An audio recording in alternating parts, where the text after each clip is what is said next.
apôtre avec bonté et délicatesse. Mes enfants bien-aimés, me voici en ce lieu avec vous. Je suis le Fils du Dieu vivant. Je désire que vous vivez de ma vie, et qu'en moi et par moi, vous puissiez jouir de cette paix et de ce bonheur que seul Dieu peut vous donner. N'avez-vous pas constaté souvent, vous aussi, qu'en vivant de foi et unis au Seigneur, votre vie prend un sens nouveau?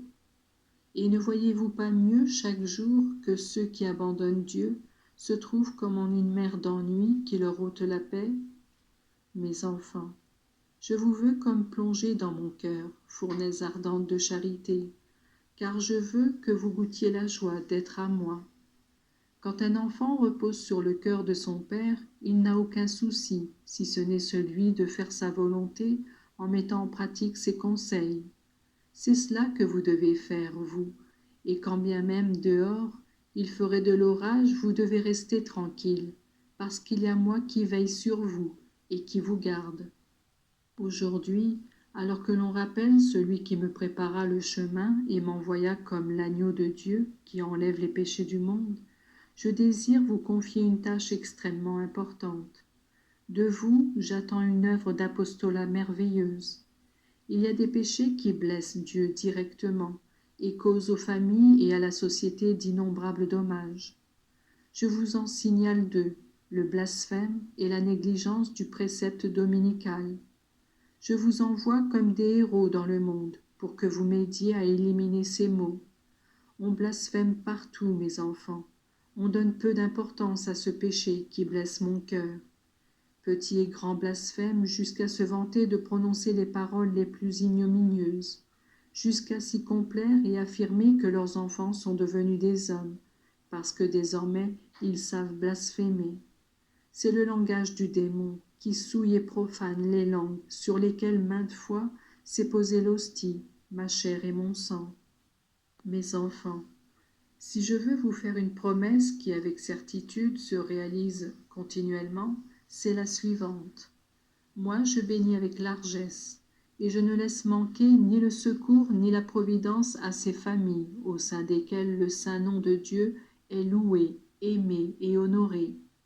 Il est nécessaire que votre apostolat d'avertissement, de correction et de réprimande soit toujours accompagné de bonté et de délicatesse, afin que les blasphémateurs ne puissent vous rendre responsable de leur colère et de leur emportement. Moi, je sanctifie de ma présence les maisons où l'on fait le plus grand cas du 3e commandement. Souviens-toi de sanctifier le dimanche. Je vous demande seulement un de ces 7 jours qui vous sont donnés, afin que la pensée de Dieu vous enrichisse de force en vue de la poursuite de vos travaux quotidiens. Je désire qu'en ce jour ne manque jamais la participation au saint sacrifice de la messe, et que la prière et les bonnes œuvres fassent fleurir l'amour de Dieu et du prochain. Comment peut-il s'appeler chrétien, celui qui, oubliant les liens qui l'unissent à Dieu, ne reconnaît pas que c'est à titre d'amour, de reconnaissance et d'intercession qu'il doit faire cette offrande merveilleuse, qui seulement en mon corps et en mon sang est vraie et complète. Que présenteront mes enfants au Père s'ils oublient mon action d'intermédiaire et de sauveur?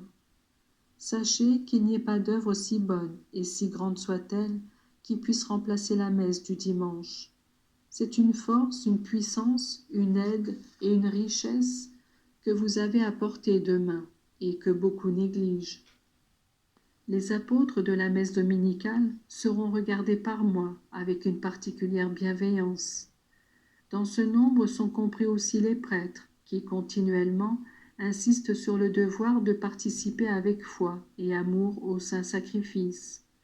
Et les mamans et les papas qui, après avoir donné l'exemple, font œuvre de persuasion auprès de leurs enfants.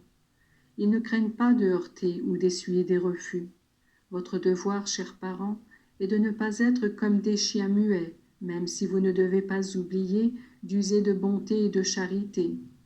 Vous ne pouvez vous taire lorsque vous voyez les membres de votre famille se recouvrir de cette lèpre qui découle de la perte de la foi et du péché qui en résulte.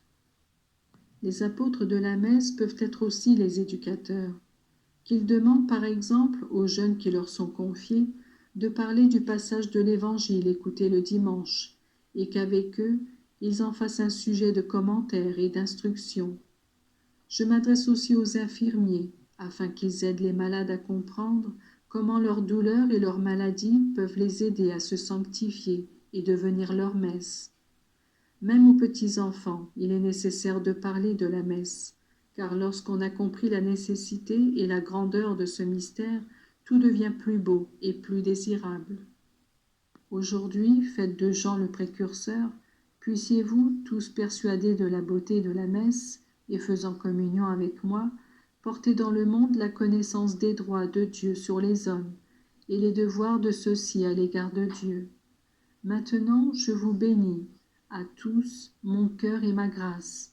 Demeurez avec moi, maintenant et toujours.